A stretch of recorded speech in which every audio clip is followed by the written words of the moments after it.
Maggie's knees hit the frozen ground. The snow soaked through her dress, but she couldn't feel it anymore. Couldn't feel anything except the weight of Lily's small body against her back and Thomas's hand slipping from her grip. "Mama, I can't walk no more." She'd carried them 3 miles. 3 miles through the blizzard. 3 miles to beg a stranger for mercy. The iron gate of the Hartwell Ranch rose before her like a judgment. If you want to know what happens to Maggie and her children, subscribe to our channel and stay until the end. Drop a comment telling us what city you're watching from. We love seeing how far our stories travel.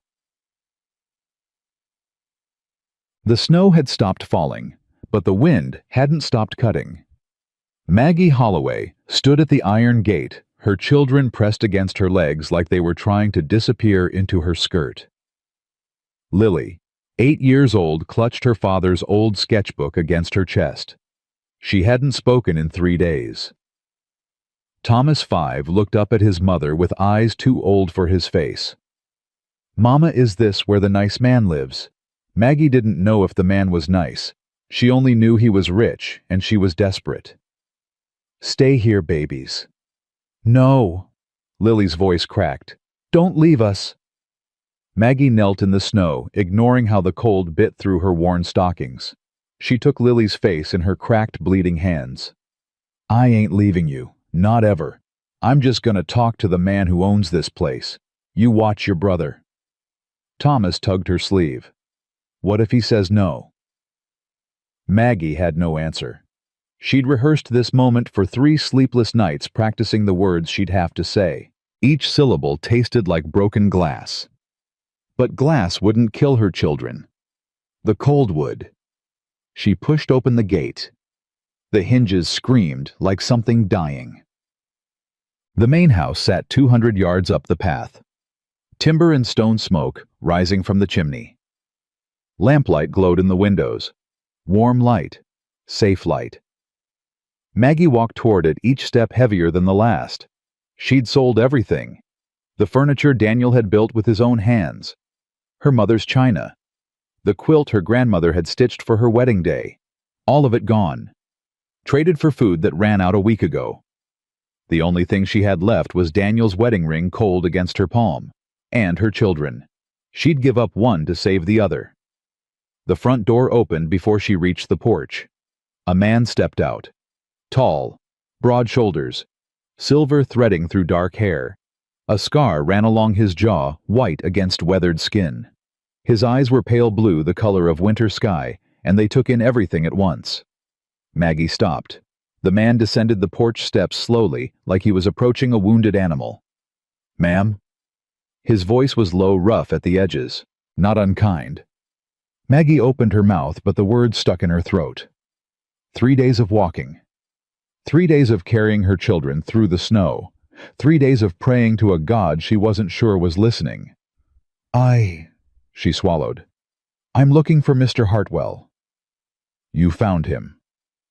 Elijah Hartwell stood before her, arms crossed against the cold, studying her with those winter sky eyes. "What can I do for you, ma'am?" Maggie's legs trembled. She locked her knees to keep from falling. "I need work." The words came out thin, barely more than breath. "Any work. I can cook, clean, mend clothes. I can read and write. I used to teach school before—" She stopped. Before Daniel died. Before the railroad company refused to pay for his burial. Before the landlord threw them out. "Before," she finished. Hartwell's expression didn't change. "You walked here." "Yes, sir. 3 miles from Redstone Creek." "In this weather?" "Yes, sir." His gaze moved past her toward the gate. His jaw tightened. "Those your young'uns." Maggie turned. Lily and Thomas stood at the gate, 2 small shadows against the white landscape. Thomas had his arm around his sister. Lily was shaking. "Yes, sir." Maggie's voice broke. "They're mine." Hartwell was silent for a long moment. Maggie could hear her own heartbeat, loud and frantic. "They eaten today." The question hit her like a fist. She tried to answer, but the truth was too heavy for words. Ma'am. Hartwell's voice was gentler now. Have those children eaten today? Maggie shook her head. The tears came before she could stop them. Not since yesterday. I had some bread left. I gave it to them. But it wasn't enough, and She pressed her fist to her mouth. I'm sorry. I didn't come here to cry on your porch. What did you come here for? Maggie reached into her pocket and pulled out Daniel's wedding ring. Gold worn thin from years on his finger. The last piece of him she had left. She held it out to Hartwell, her hand trembling. Take my children. The words hung in the frozen air. They're strong, Maggie continued, her voice shattering. Lily can sew better than most grown women. Thomas is smart. He learns fast. They won't complain. They'll work hard. Her voice caught. Just let them live. Please. That's all I'm asking. Let them live. Hartwell looked at the ring in her palm. Then he looked at her face. Really looked. The way decent men did before the world taught them cruelty. Ma'am, he said quietly. Put that ring away. Maggie's heart stopped. Please, she whispered. I'm begging you. I said put it away. He stepped closer, his voice firm but not harsh. I ain't taking your ring, and I ain't taking your children. The rejection hit her like a physical blow. Her knees gave out. Hartwell caught her before she hit the ground. Easy, he said, holding her up. Easy now. Please. Maggie gripped his coat with frozen fingers. I'll do anything, anything at all. Just don't let them die. They're all I have. They're all I have left. Ma'am. Hartwell's hands were steady on her shoulders. Listen to me. I said I ain't taking your children. I didn't say I wouldn't help. Maggie looked up at him, not understanding. I'll take you too, Hartwell said. All three of you. Tonight. Dread. Maggie couldn't move, couldn't breathe. Sir, Josefa, Hartwell called over his shoulder. We got guests? A woman appeared in the doorway. 60 years old, maybe older, with dark skin and kind eyes. She took one look at Maggie and crossed herself. Dios mío. Elijah, she's frozen through. I know. Hartwell stepped back, releasing Maggie's shoulders. Get blankets, warm up some broth, and tell the boys to make up the east wing. The east wing. Josefa's eyebrows rose. That's been closed since. I know what it's been. Hartwell's voice was hard. Open it. Josefa nodded and disappeared inside. Hartwell turned back to Maggie. You're young'uns. They can walk. I think so. Go get 'em. Bring 'em inside. We'll talk after you've eaten. Maggie shook her head. I must work. Earn our keep. I won't accept. Ma'am. Hartwell held up a hand. I've got a ranch that needs running and books that ain't been balanced in 2 years. You said you can read and write. You said you used to teach. Yes, but... Then you'll work. This ain't charity. It's an arrangement. He paused. A fair one. Maggie stared at him. This man she'd never met offering her everything she'd prayed for. Why? The question came out before she could stop it. Why would you do this? Hartwell's jaw tightened. For a moment something passed across his face, something old and heavy and painful. Because I know what it's like, he said quietly, to lose everyone you love. He turned and walked back into the house, leaving Maggie standing in the snow with a ring in her palm and a future she couldn't quite believe in. Thomas ran toward her the moment she reached the gate. Mama! What happened? What did he say? Maggie knelt and pulled both children into her arms. She held them so tight she could feel their hearts beating against her chest. We're staying, she whispered. We're staying. Lily pulled back her eyes wide. Staying here. Here. Tonight. Maybe. Maggie swallowed. Maybe longer. Thomas's face lit up. He's a nice man, Mama. I told you he was nice. Hush, baby. We don't know that yet. But even as she said it, Maggie felt something shift in her chest. Something she hadn't felt in 18 months. Hope.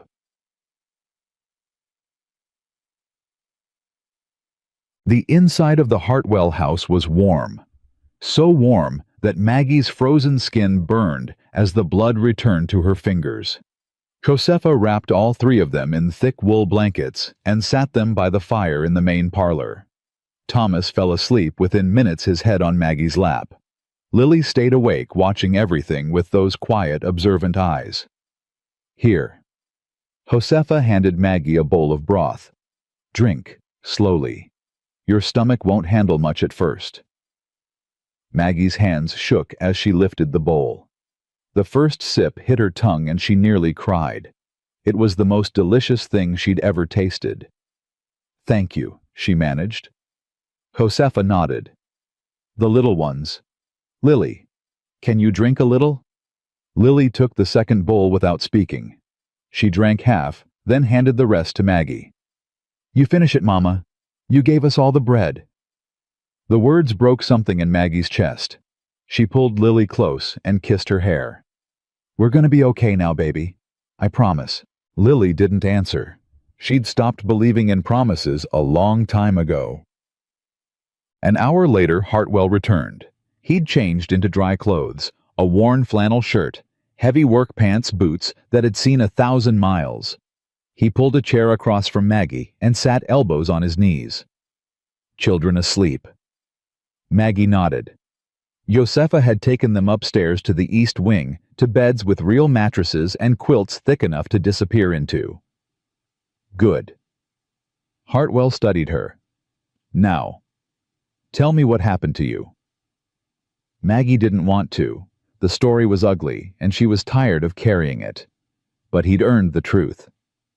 "My husband was a railroad man," she began. "Daniel Holloway. He worked the mountain line, laying track through the Rockies. Dangerous work, but it paid well." "I know that work." Hartwell's voice was flat. "Lost 2 friends to it." Maggie nodded. 8 months ago there was an accident. Tunnel collapse. 12 men dead. Daniel was one of them. She paused, steadying herself. The company said it wasn't their fault. Said Daniel was careless. They refused to pay death benefits. Refused to even help with the burial. "Bastards." The word was quiet but sharp. "I had to sell his tools to pay for the grave." Maggie's voice trembled. "Then I had to sell the furniture to pay the rent. Then the landlord raised the rent anyway and I couldn't—" She stopped. Drew a breath. "We've been moving from place to place ever since. I took work where I could find it, washing clothes, cleaning houses. But it's winter now, and nobody's hiring, and the boarding house threw us out 3 days ago because I couldn't pay." She looked up at Hartwell, forcing herself to meet his eyes. "I walked 3 miles in the snow because someone in town said you were a fair man. That you treat your workers right." She swallowed. "I didn't know what else to do." Hartwell was silent for a long moment. "Who told you I was fair?" "A woman at the general store. Mrs. Perkins, I think." Something flickered in Hartwell's expression. "Martha Perkins. Her husband used to work for me." "Used to. He passed last spring. I kept sending her half his wages till she told me to stop." Hartwell shrugged. "She's too proud to take charity." Maggie almost laughed. "Then I reckon she and I have something in common." The corner of Hartwell's mouth twitched. It wasn't quite a smile, but it was close. "Mrs. Holloway," he said, "I'm going to make you an offer. You don't have to accept it tonight. Sleep on it. Think it over. Decide in the morning." Maggie nodded, her heart pounding. "I need someone to manage the household accounts. Books are a mess, and Josefa's got enough to do without adding numbers to her list. I also need someone who can teach. Got 4 ranch hands who can't read or write, and it's holding them back." He leaned forward. "You work for me, you get room and board for you and your children. You get a wage, fair wage, same as any hand, and you stay as long as you want." Maggie's throat tightened. That's very generous." "It ain't generous. It's practical." Hartwell's voice was gruff. "I need help. You need work. Simple as that." But it wasn't simple, and they both knew it. "Mr. Hartwell, Maggie said carefully. Won't people talk a widow living in your house with her children? Let 'em talk.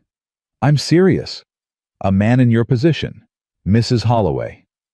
Hartwell's eyes met hers, steady and unflinching. I buried my wife and daughter 6 years ago. I've spent every day since then working this ranch like a man trying to outrun his own shadow. I don't care what people say about me. I stopped caring a long time ago. The raw honesty of it silenced her. I'm sorry, she said quietly. About your wife and daughter. Hartwell's jaw tightened. It was a fever. Came through in the summer of '72. Took 'em both in 3 days. He looked away toward the fire. My daughter's name was Clara. She was 4 years old. She had her mother's eyes. Maggie said nothing. Some grief was too heavy for words. After they died, Hartwell continued, I closed up the east wing. Couldn't stand to look at it. Josefa wanted to clean it out, give the clothes to families in need, but I wouldn't let her. He turned back to Maggie. Tonight, when I saw your children at that gate, I thought... He stopped, swallowed. I thought maybe it was time to open those rooms again. Let someone live in them.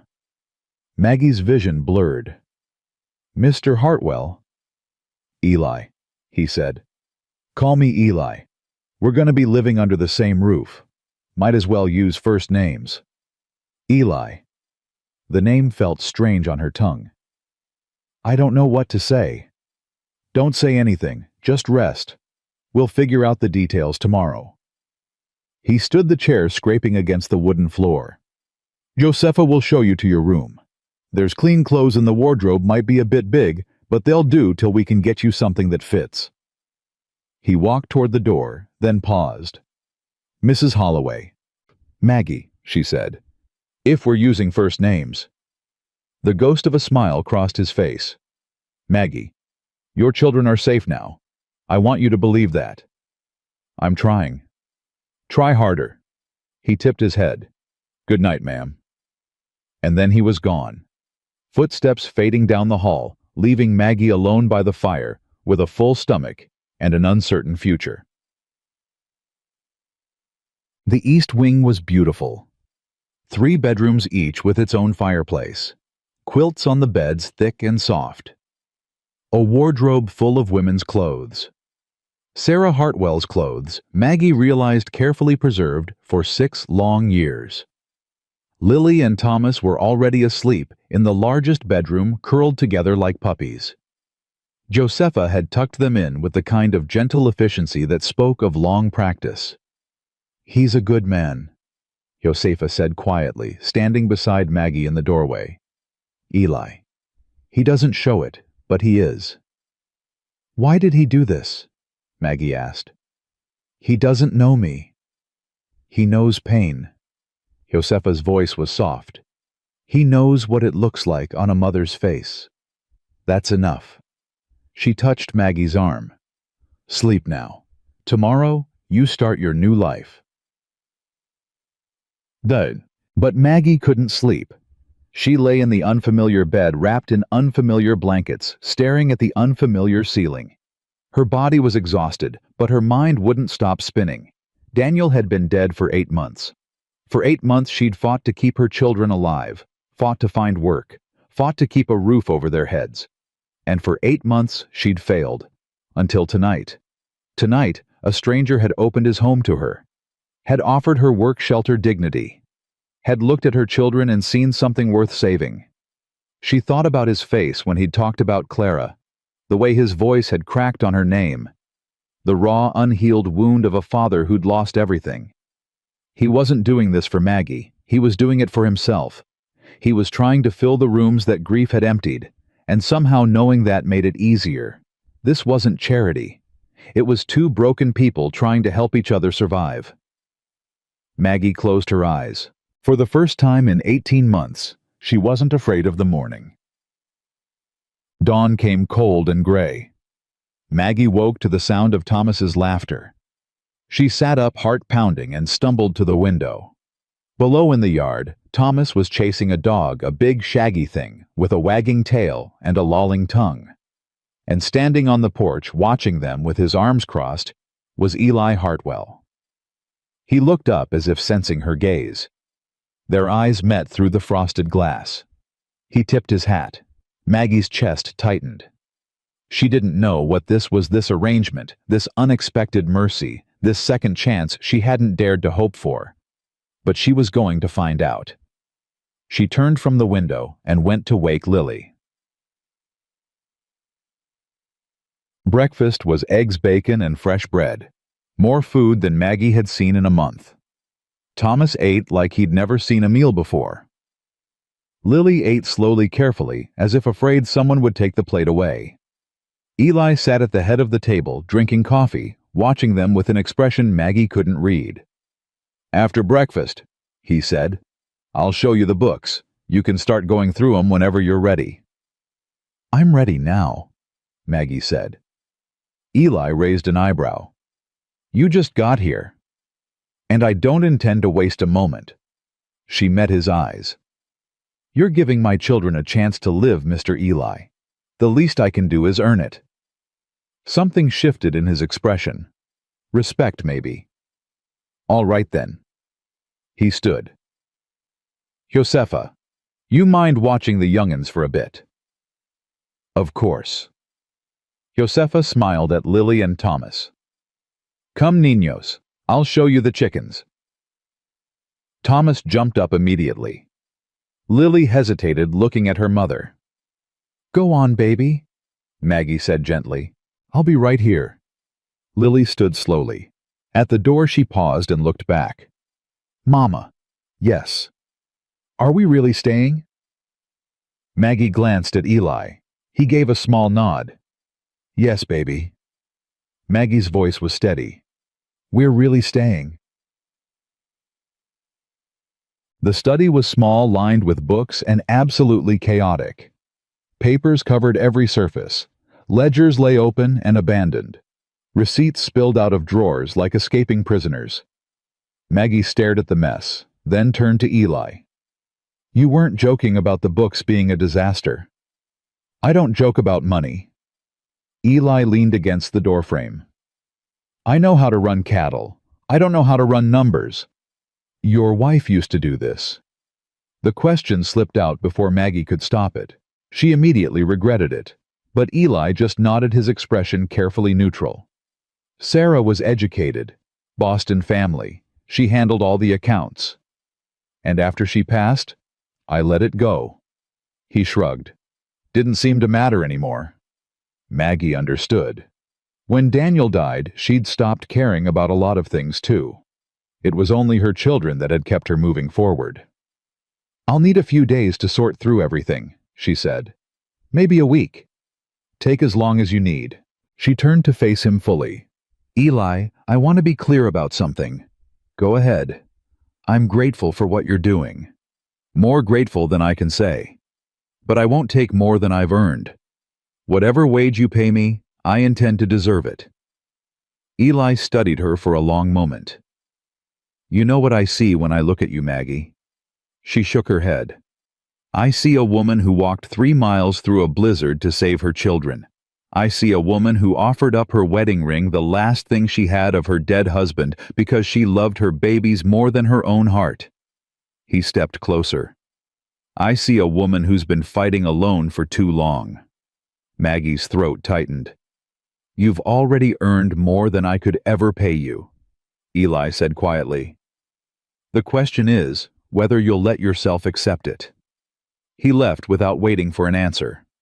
Maggie stood alone in the chaos of the study, clutching the edge of the desk, trying not to cry.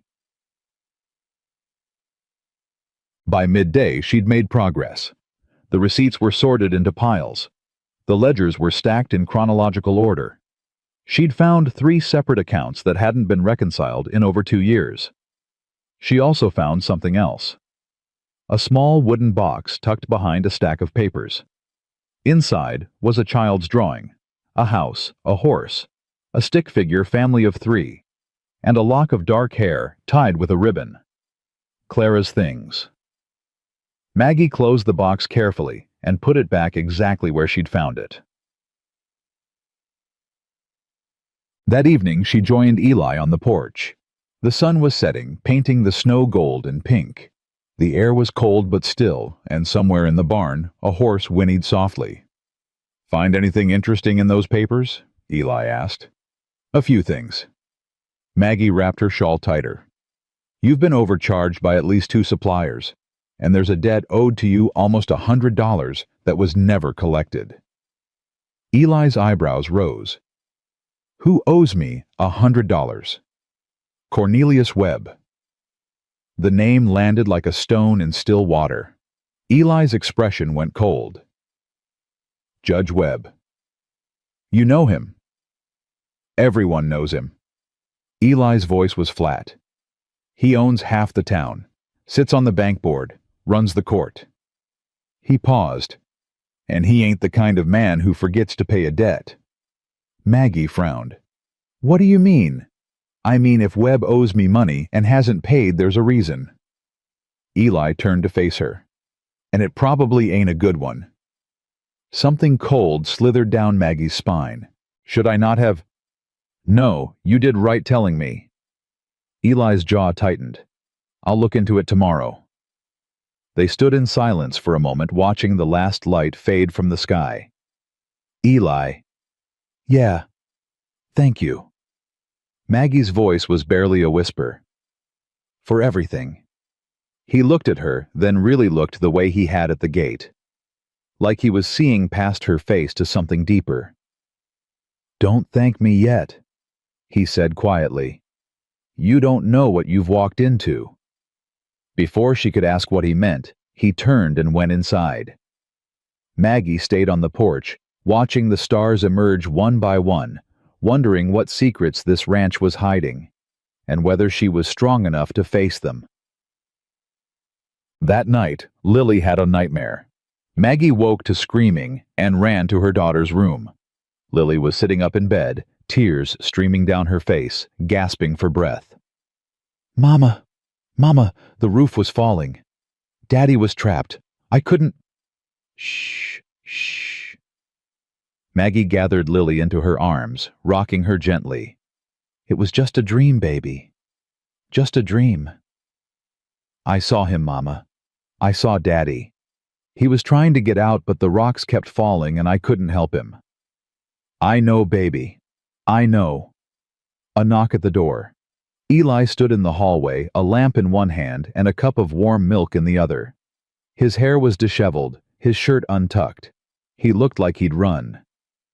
"Thought she might need this," he said quietly. Maggie took the cup, her eyes meeting his over Lily's head. "Thank you." Eli nodded. He didn't leave. Instead, he sat down in the chair by the door, set the lamp on the floor, and waited. Maggie sang softly a lullaby her mother had taught her, something about stars and rivers and coming home.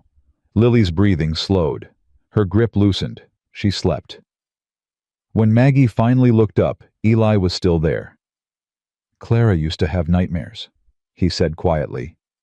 "After Sarah got sick, she'd wake up screaming, convinced her mama was gone."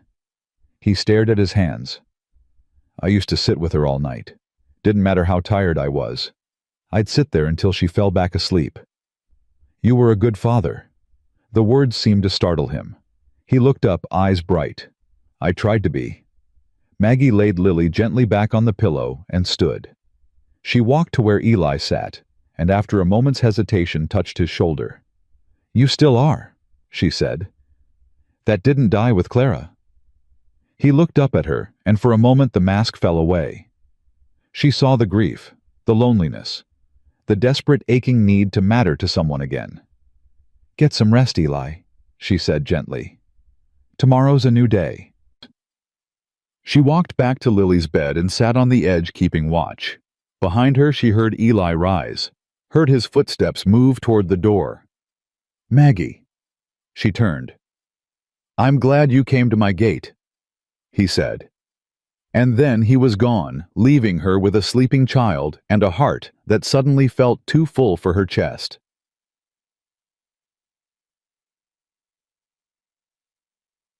Morning brought sunshine and purpose. Thomas woke with energy to spare, racing through the house, until Josefa caught him and put him to work collecting eggs. Lily sat by the window in the study, sketching the view with a pencil Eli had given her. Maggie spent the morning buried in ledgers, making notes, tracing transactions, building a picture of the ranch's finances. By noon, she had answers. Eli. He looked up from the saddle he was mending. Yeah. I found something. Something you need to see. She spread the documents on the table between them. Ledger entries, receipts, a contract with Judge Webb's signature at the bottom. 5 years ago, you co-signed a loan for someone named Tom Hartley. Eli's face went still. My foreman. He passed last spring. Webb holds the note, and according to Clause 17, he can call it in anytime he wants. How much? $2,000. Maggie met his eyes. Due in full within 30 days of the call. Eli sat back, the color draining from his face. That's half my operating capital. I know. If Webb calls that note in, I'll have to sell the north section to cover it. I know. Eli was silent for a long moment. When he spoke, his voice was cold. Webb's been trying to get that land for years. It's right where the railroad's planning to expand. How do you know that? Because Webb's on the railroad board. Eli's hands curled into fists. He's got information nobody else has, and he's been using it to buy up land on the cheap. Maggie understood now. The debt, the threat, the leverage. He's going to call the note, she said quietly. Isn't he? Eli nodded slowly. The question is when. He looked at her, something hard in his eyes. And what he wants in exchange for holding off. The answer came 3 days later. Maggie was in the study reconciling the last of the overdue accounts when she heard hooves on the frozen ground. She moved to the window and saw a black carriage pulling up to the main house, polished and expensive, entirely out of place against the rough landscape of the ranch. A man stepped out. Tall, thin, dressed in a dark coat with silver buttons. His face was sharp, calculating the kind of face that measured everything in terms of profit and loss. Judge Cornelius Webb. Maggie's stomach tightened. She set down her pen and listened. The front door opened. Eli's voice carried through the house, flat and unwelcoming. Webb, didn't expect to see you out here. Elijah. Webb's voice was smooth, polished like oil on water. I thought we might have a conversation. Man to man. About what? About your future. A pause. And hers. Maggie's blood went cold. She moved silently to the study door, pressing herself against the wall where she could hear without being seen. You got something to say about Mrs. Holloway? Eli said. You can say it to my face. I have nothing against the woman personally. Webb's tone was almost pleasant. But you must understand how it looks. A wealthy rancher unmarried taking in a desperate widow and her children. People talk, Elijah. They assume things. Let them assume. It's not that simple. Webb's voice hardened slightly. You're a pillar of this community. Your reputation affects all of us. The bank, the church, the businesses that depend on stability. My reputation is my own concern. Is it? A soft laugh. I hold a note, Elijah. A rather substantial one. Callable at my discretion. Silence. Heavy and dangerous. You threatening me, Webb? I'm offering you friendly advice. The smooth tone returned. Resolve your domestic irregularity. Send the woman and her children away. Find a proper wife through proper channels. And I'll forget that note exists. Maggie's hands curled into fists. Her nails bit into her palms. And if I don't, then I call the note. 30 days. Full payment. Webb paused.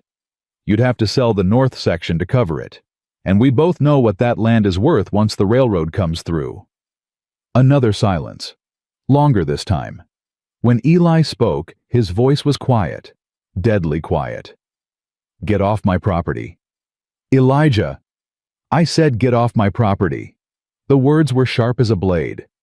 And if you ever speak about Mrs. Holloway or her children again, I'll make you regret it. You're making a mistake. Maybe, but it's my mistake to make. Footsteps. The front door opening. The carriage creaking as Webb climbed back in. Maggie pressed her back against the wall, heart pounding. She heard the carriage pull away, heard Eli's boots on the wooden floor, heard him stop just outside the study door. "You can come out now," he said. She stepped into the hallway, face burning. "I wasn't trying to—" "I know." Eli's expression was unreadable. "You heard everything?" "Yes." He nodded slowly. "Then you know what he wants." "He wants me gone. He wants my land." Eli's jaw tightened. "You're just the excuse he's using to get it." Maggie shook her head. "If I leave, he'll back off. You won't lose the ranch." "And you'll what?" Eli stepped closer. "Go back to starving. Watch your children freeze to death in some alley in Redstone Creek. I'd figure something out. Like you figured something out before you showed up at my gate." The words hit hard. Maggie flinched. Eli's expression softened. "I'm sorry. That was cruel." It was honest. Maggie forced herself to meet his eyes. "You're right. I had nothing. I still have nothing. All I'm bringing you is trouble." "You're bringing me life." The words came out rough, almost angry. "For 6 years I've been dead inside, walking around working the ranch but not really living. Then you showed up with those children, and something in me woke up." He reached out, stopping just short of touching her face. "I'm not sending you away, Maggie. Not for Webb. Not for anyone." Her throat tightened. "Eli. The question is, what we do next." He dropped his hand. "Webb's gonna call that note. Maybe not today, maybe not tomorrow, but soon. We need to be ready." Maggie straightened. "Then let me help. I've been through those books. There might be something we can use." "Like what?" "That $100 he owes you. The debt that was never collected." She paused. "What if there's more? What if Webb's been manipulating the accounts for years?" Eli studied her. "You think you can prove that?" "I think I can try." For the first time since Webb's carriage had appeared, something like hope flickered in Eli's eyes. "All right," he said. "Let's find out what that bastard's been hiding." The next week passed in a blur of ledgers and late nights. Maggie worked through every document in the study, tracing transactions, cross-referencing dates, building a picture of the ranch's financial history. Eli helped where he could, explaining deals and handshakes that had never been written down. What she found was damning.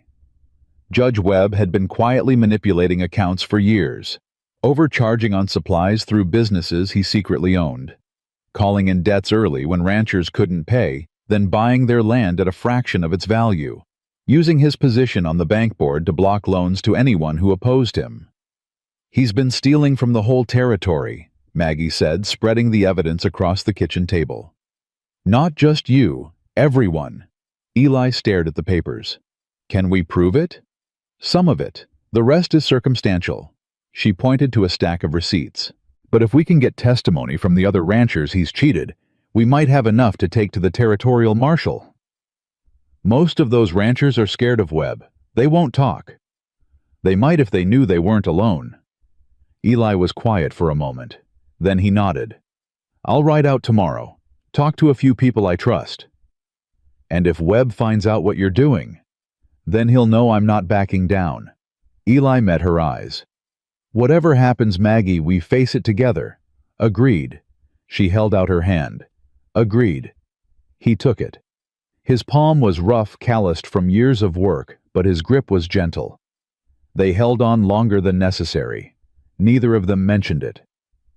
Sunday came cold and bright. Maggie dressed the children in their best clothes, the ones Josefa had altered to fit. Thomas squirmed as she combed his hair. Lily stood perfectly still, staring at nothing. "Do we have to go to church, Mama?" Thomas asked. "I like it here better."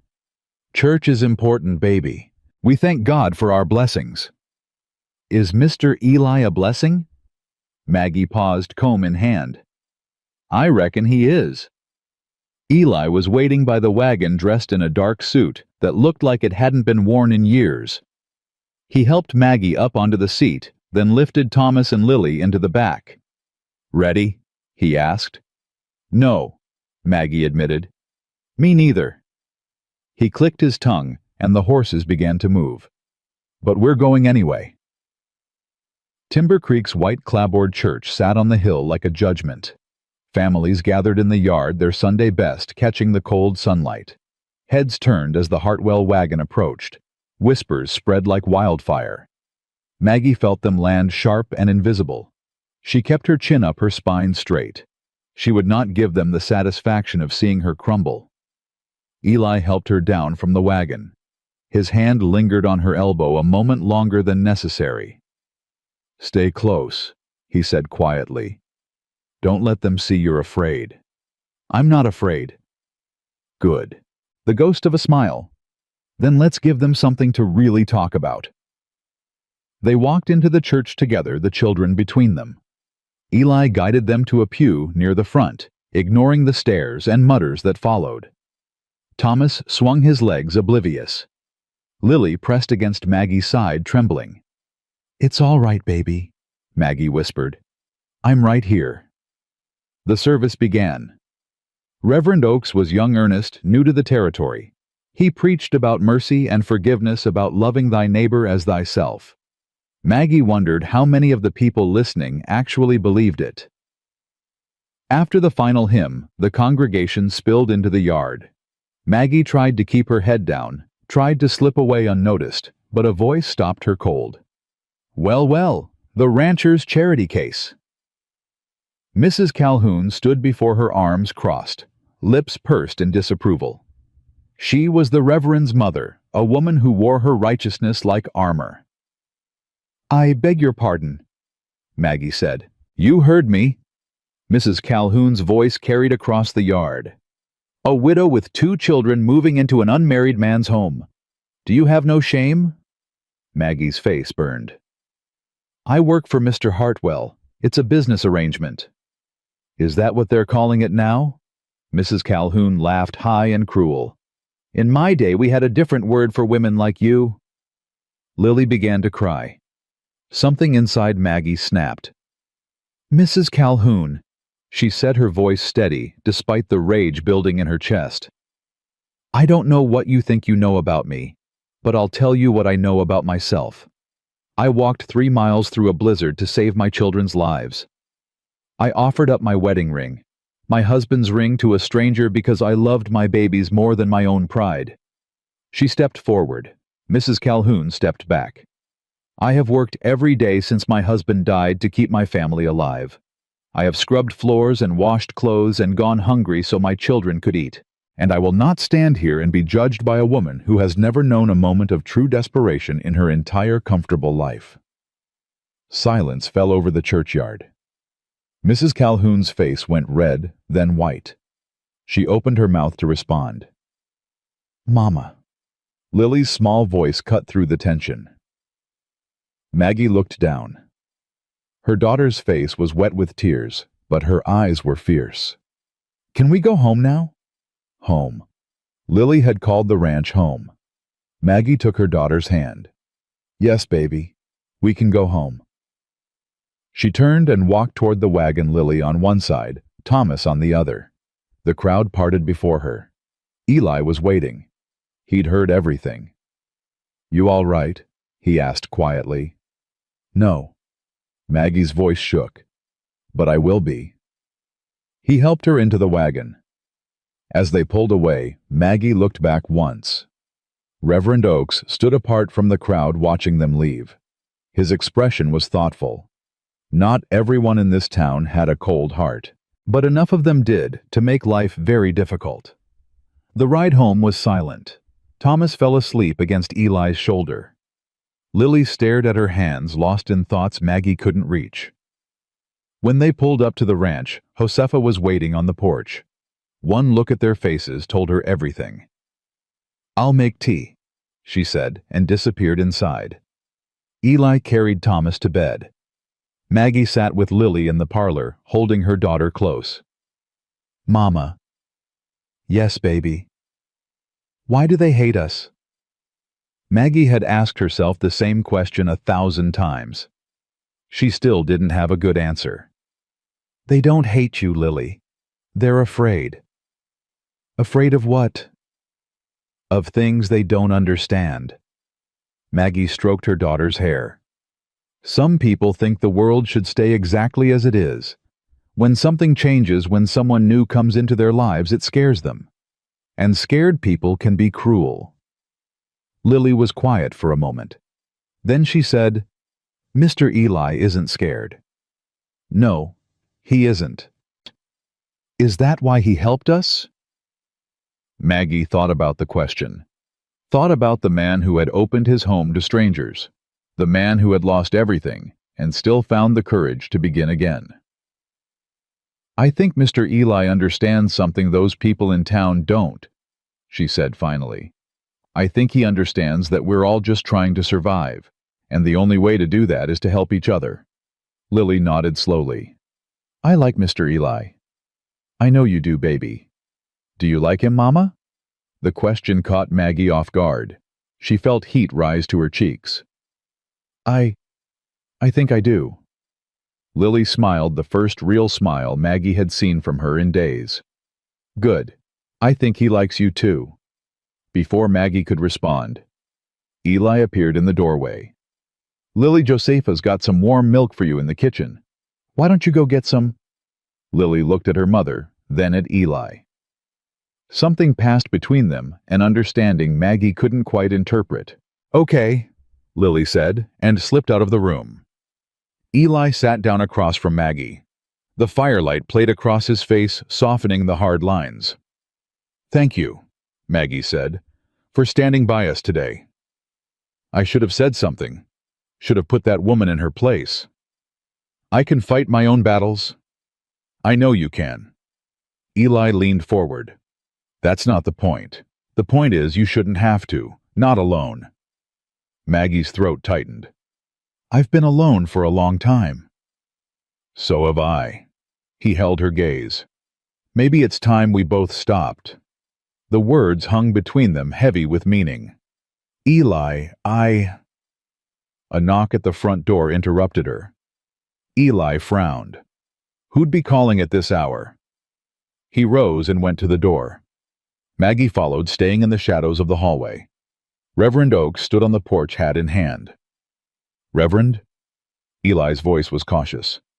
"Something I can help you with?" "I hope so, Mr. Hartwell." The young Reverend glanced past Eli, spotted Maggie in the hall, and nodded to her. "Mrs. Holloway, I owe you an apology." Maggie stepped forward. "For what?" "For what happened today. For not speaking up when Mrs. Calhoun—" He stopped, clearly uncomfortable. "It was cowardly of me. I should have defended you." "You don't owe me anything, Reverend." "Yes, I do." Oakes met her eyes. "I came to this town to preach the gospel, to teach people about mercy and compassion. And today I watched a member of my congregation attack a woman who's done nothing wrong, and I said nothing." He turned to Eli. "Mr. Hartwell, I know there are people in this town who disapprove of your arrangement with Mrs. Holloway, but I want you to know that I'm not one of them." "That's a dangerous position to take, Reverend." "Perhaps." Oakes straightened. "But the right position usually is." He put his hat back on. "I'll be preaching about it next Sunday. About how we treat the widows and orphans in our midst. About what the Bible actually says, not what certain people wish it said." "That won't make you popular," Eli said. "I didn't become a reverend to be popular." Oakes smiled. "I became one to do what's right." He tipped his hat to Maggie. "Good night, Mrs. Holloway. Mr. Hartwell." And then he was gone, swallowed by the darkness. Eli closed the door and turned to Maggie. His expression was thoughtful. "Interesting man. He's brave," Maggie said, "standing up to his own congregation like that." "Maybe." Eli moved past her toward the parlor. Or maybe he's just young enough to still believe in justice. Don't you believe in justice? Eli paused at the doorway. He was silent for a long moment. I used to, he said finally. Before Sarah and Clara died. Before I learned that life doesn't care about fairness. And now, he turned to face her. In the dim light, his eyes were bright with something she couldn't name. Now I believe in people, he said. Individual people. Josepha, Reverend Oakes. A pause. You. Maggie's heart stuttered. Me? You walked into my life and reminded me that survival isn't enough, that there's still something worth fighting for. He stepped closer, close enough that she could feel the warmth radiating from him. I'm not sure what this is, Maggie. This thing between us. But I know I don't want to lose it.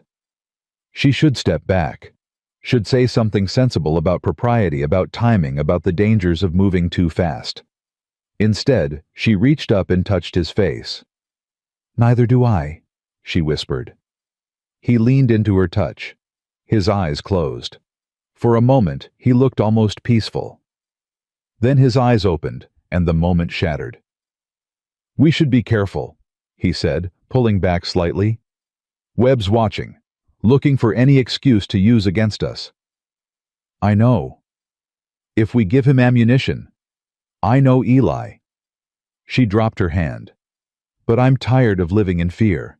Tired of letting other people's opinions decide how I live my life.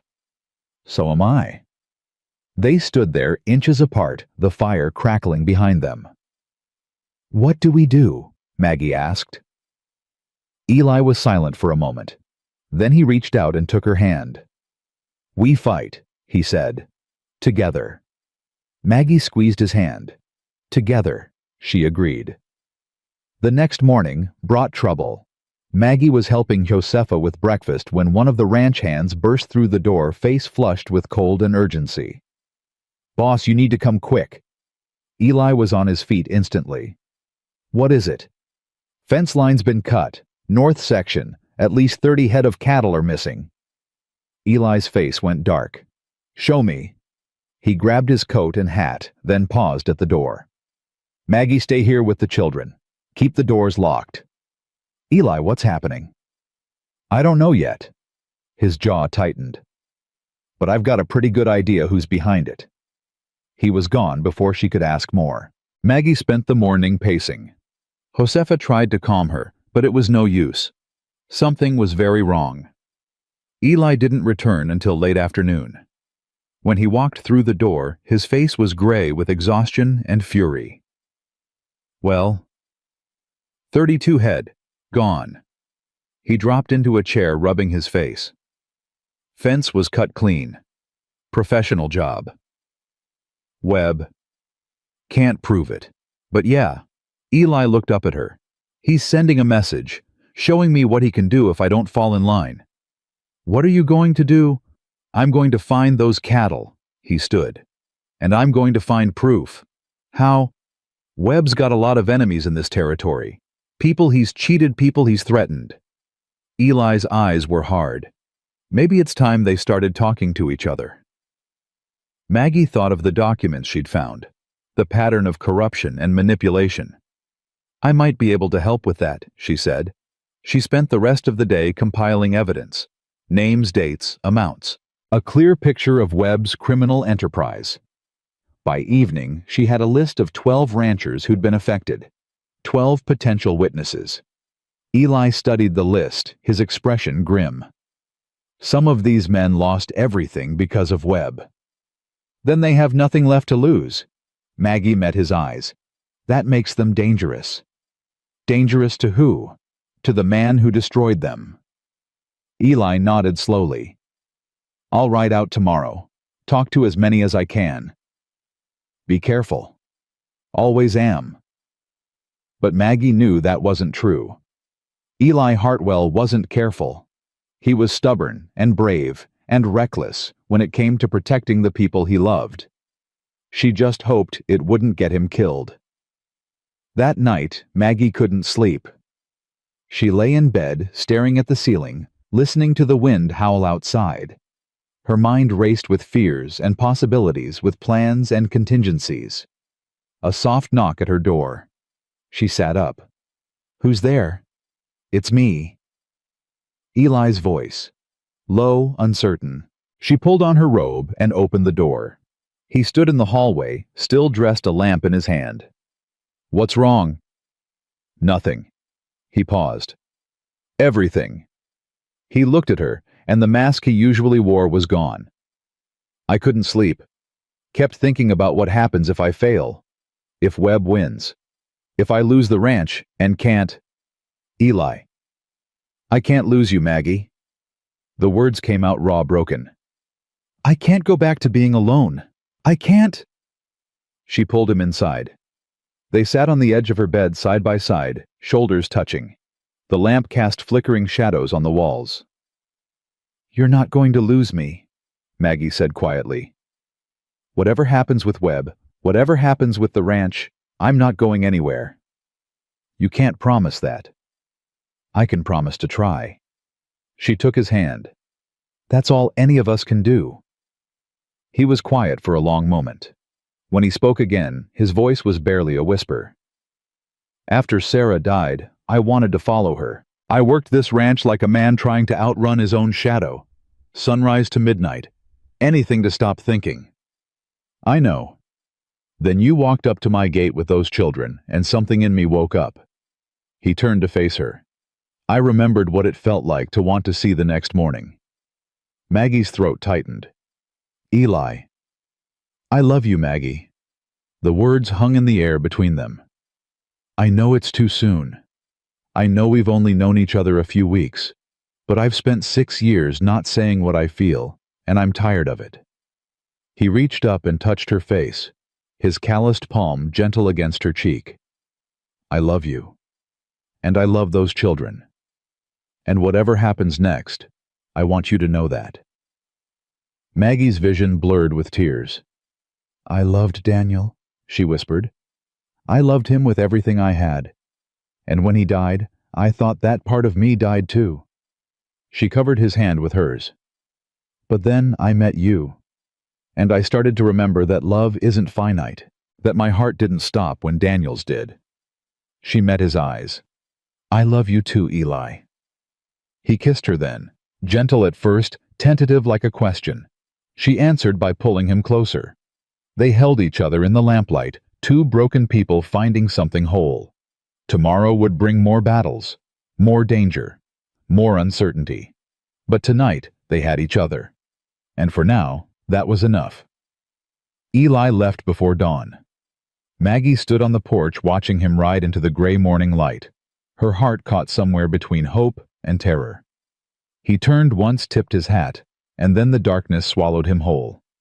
She didn't go back inside. She stood there until the cold bit through her shawl, until Josefa came out and pulled her gently toward the warmth of the kitchen. "He'll come back," Josefa said.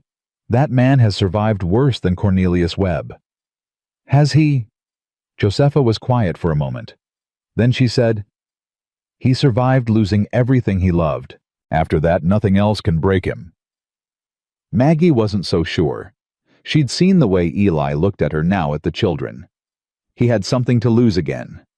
Something that could shatter him in ways he'd never fully healed from the first time. And that terrified her. The first day passed slowly. Maggie threw herself into work organizing the study, teaching the ranch hands their letters, helping Josefa with the endless tasks of running a household. Thomas followed her everywhere, full of questions she couldn't answer. Lily stayed close to the fire, sketching in her book, quiet and watchful. "Mama, when is Mr. Eli coming back?" "Soon, baby." "How soon?" "I don't know." Thomas frowned. "I don't like it when he's gone. The house feels wrong." Maggie pulled him close. "I know. I don't like it either." The second day brought visitors. Maggie was in the study when she heard hooves on the frozen ground. She moved to the window, heart pounding, hoping to see Eli's familiar form. Instead, she saw 3 riders she didn't recognize. She met them at the door, blocking the entrance with her body. "Can I help you, gentlemen?" The lead rider was big, unshaven, with mean eyes and a meaner smile.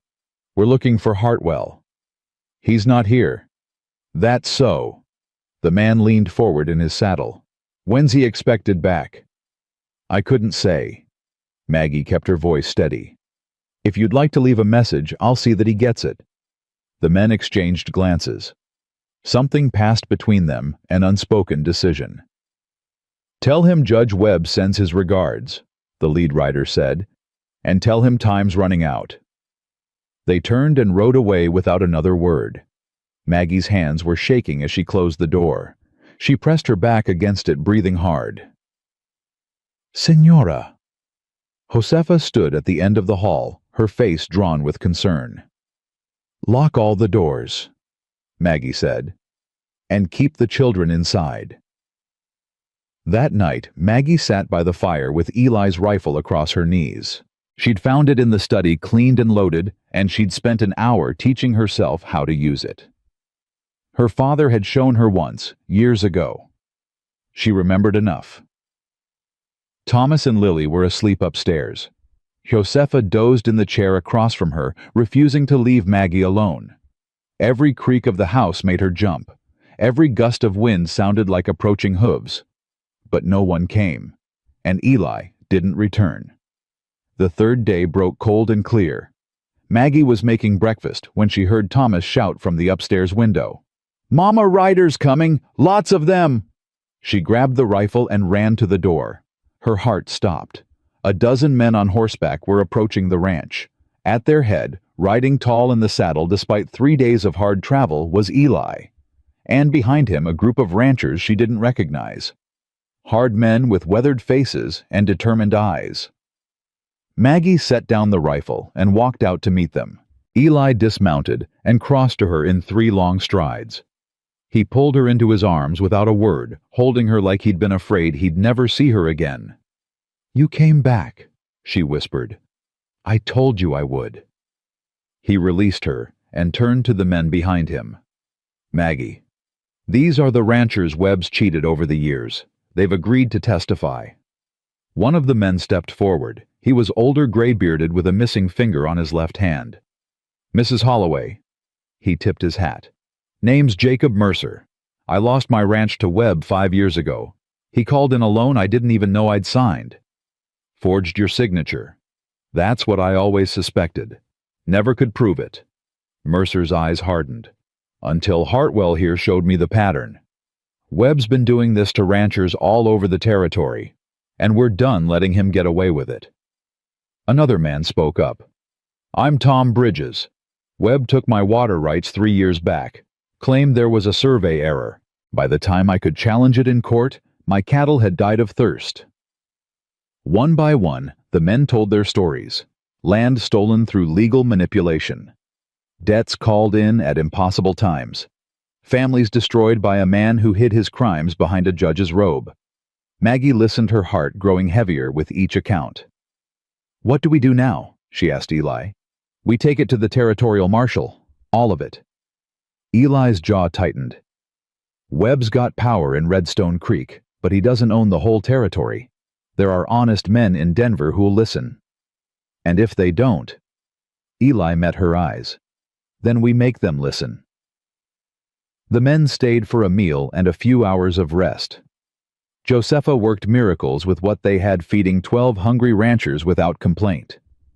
Thomas was fascinated by the visitors, peppering them with questions about their horses and their guns. Lily watched from a distance, still wary of strangers. Before they left, Jacob Mercer pulled Maggie aside. "Mrs. Holloway, I want you to know something." "Yes." "When Hartwell came to my door, I almost didn't let him in. I've been beaten down so many times, I'd stopped believing anything could change." Mercer paused. "He told me about you, about what you did for your children, about how you walked 3 miles through a blizzard with nothing but faith and desperation." Maggie didn't know what to say. "That's the kind of courage that changes things," Mercer continued. "You reminded him what it means to fight, and now he's reminded the rest of us." He tipped his hat. Whatever happens next, ma'am, you should know you started this. You lit the spark. The men rode out at noon heading for Denver with the evidence Maggie had compiled. Eli stayed behind. Aren't you going with them? I'm not leaving you alone again. He touched her face. Webb's getting desperate. He'll make a move soon. How do you know? Because that's what cornered animals do. That evening, Reverend Oakes arrived unexpectedly. He rode up just as the sun was setting, his horse lathered with sweat, his face tight with urgency. Mr. Hartwell, Mrs. Holloway, we need to talk. They brought him inside and sat him by the fire. Josepha pressed a cup of coffee into his hands. What's happened? Eli asked. Webb knows. Oakes took a long drink. About the ranchers, about the evidence you've been gathering. Someone in town talked. Maggie's blood went cold. How much does he know? Enough. Oakes set down the cup. He's called an emergency meeting of the town council for tomorrow. Says he has evidence that you've been conspiring against the lawful authorities, that you've been harboring a woman of ill repute. That's a lie, Eli said, his voice dangerous. I know, but Webb's got half the council in his pocket. If they vote to support him, he can have you arrested, seized your property, put Mrs. Holloway and her children on the street. Maggie gripped Eli's arm. Can he do that? He's a judge, Oakes said grimly. He can do almost anything he wants, unless someone stops him. Eli was silent for a long moment. When he spoke, his voice was calm. Then someone will have to stop him. How? By showing up at that meeting tomorrow and telling the truth. Eli looked at Maggie. All of it, in front of everyone. It's risky, Oakes warned. Webb will have his supporters there. It could get ugly. Let it get ugly. Eli stood. I'm tired of hiding, tired of playing defense. Tomorrow we take the fight to him. Maggie stood beside him. We, not you, we. Eli looked at her. Maggie, I started this. I found the evidence. I'm not going to hide while you face him alone. It could be dangerous. I walked 3 miles through a blizzard to save my children. I think I can handle one crooked judge. Despite everything, Eli smiled. All right, he said. We do it together. That night, neither of them slept. They sat in the parlor going over the evidence one more time, rehearsing what they would say. Josepha brought them coffee and sandwiches, then took the children upstairs and stayed with them. What if it doesn't work? Maggie asked, somewhere around midnight. Then we'll figure out something else. What if they arrest you? Then you take the children and go to Denver. Find Jacob Mercer. He'll help you get to the territorial marshal. Maggie shook her head. I'm not leaving you. Maggie! I said I'm not leaving you. She grabbed his hands. We're in this together. Whatever happens, we face it together. Eli pulled her close. They held each other in the firelight, drawing strength from each other's presence. I love you, he whispered. I know. She pressed her face against his chest. I love you too. Morning came too quickly.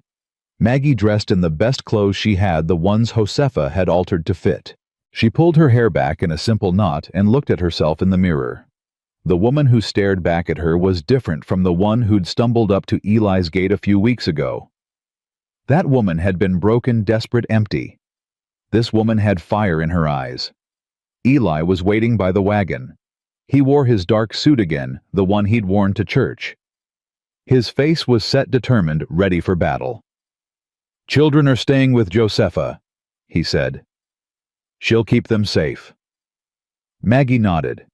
She'd said goodbye to Thomas and Lily that morning, holding them tight, promising to come back. Lily had looked at her with those 2 wise eyes. Be careful, Mama. I will, baby. And tell Mr. Eli to be careful too. Maggie had kissed her daughter's forehead. I'll tell him. The ride into town was quiet. Maggie clutched the folder of evidence in her lap, going over the facts one more time in her head. Names, dates, amounts. The pattern of corruption that Webb had woven over years. "Whatever happens in there," Eli said as they approached the town, "stay close to me. If things go bad, get to the door. I'll cover you." "Nothing's going to go bad." "Probably not." He glanced at her. "But just in case." The town hall was packed. Every seat was filled. People stood along the walls, crowded in doorways, pressed against windows to catch a glimpse of what was happening inside. Judge Webb sat at the front, flanked by 2 council members. His face was serene, confident. The face of a man who believed he'd already won. Eli and Maggie walked in together. The crowd parted before them. Whispers followed in their wake.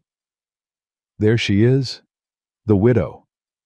Shameless living with him like that. I heard she's after his money." Maggie kept her chin up, her spine straight. She would not let them see her fear. Webb smiled as they approached. "Mr. Hartwell, so good of you to join us. And you've brought your companion. Her name is Mrs. Holloway," Eli said, his voice carrying across the hall. "And she's here to speak for herself." Webb's smile flickered. "I don't recall inviting her to address the council." "I don't recall asking your permission." Murmurs rippled through the crowd. Webb's expression hardened. "Very well. But I must warn you, this council has serious concerns about your recent activities, concerns that could result in legal consequences." "Then let's address those concerns." Eli stepped forward. "Right here, right now, in front of everyone." Webb hesitated. He clearly hadn't expected a direct confrontation. "Mr. Hartwell, perhaps a private meeting would be more appropriate." "No." Eli's voice was iron. "Whatever accusations you want to make, you can make them in public, and I'll answer them the same way." The crowd shifted. Maggie could feel the mood-changing curiosity replacing hostility. Webb had no choice. "Very well," he said, his smooth mask slipping back into place. "It has come to my attention that you have been conspiring with known criminals to undermine the lawful authorities of this territory. Which criminals would those be?" "The ranchers you've been meeting with. Men who owe significant debts to the bank. Men who would say anything to avoid paying what they owe." "Men you've cheated," Maggie said. Every eye in the room turned to her. Webb's face went red. "Excuse me." Maggie stepped forward, holding up the folder of evidence. "I've spent the last 2 weeks going through the financial records of a dozen ranchers in this territory. And I've found a pattern, Judge Webb. A very clear pattern." She pulled out the first document. Jacob Mercer lost his ranch 5 years ago when a loan was called in early. A loan that appears to have his signature on it. She held up the paper. "Except Mr. Mercer never signed that loan. His handwriting samples don't match. The signature was forged." Webb's face paled. "That's absurd. Those documents were verified by you." Maggie pulled out another paper. "Tom Bridges lost his water rights 3 years ago based on a survey that showed his boundary lines in the wrong place. That survey was conducted by a company you own a controlling interest in." The crowd was utterly silent now. "William Dawson's mortgage was sold to a Denver bank without his knowledge, then called in 30 days later. The bank that bought it was founded by your brother-in-law." She spread the documents across the table before her. "I have 12 more cases just like these. 12 families destroyed by legal manipulation, forged documents, and insider trading, and every single one of them leads back to you." Webb stood abruptly, his chair scraping against the floor. "This is outrageous. This woman is a vagrant, a charity case. She has no standing to make these accusations." "She's not the one making them," a voice said from the back of the room. Everyone turned. Jacob Mercer stood in the doorway, flanked by Tom Bridges and half a dozen other ranchers. "We are," Mercer said. "And we've already given our testimony to the territorial marshal in Denver." The blood drained from Webb's face. "That's impossible. The marshal wouldn't. He would when we showed him the evidence. Mercer walked forward, his weathered face hard as stone. We rode through the night to get there, handed over everything Mrs. Holloway compiled. By now there's a warrant being drawn up with your name on it. Pandemonium.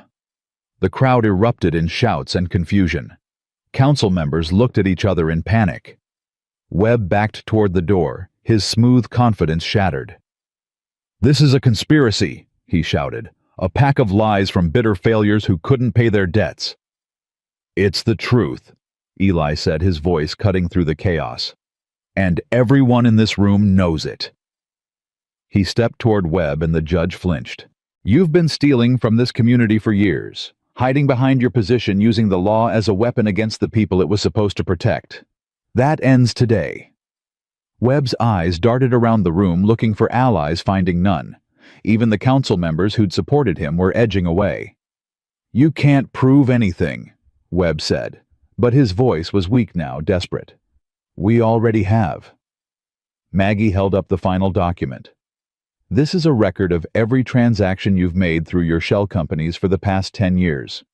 Bank records, property transfers, payments to officials who looked the other way." She met his eyes. "It's over, Judge Webb. It's been over since the moment you decided to threaten the people I love." Webb lunged. It happened so fast, Maggie barely had time to react. He grabbed for the documents, his face twisted with rage, his hands clawing toward her throat. Eli moved faster. He caught Webb's arm and twisted, spinning the judge away from Maggie. Webb stumbled, hit the floor hard.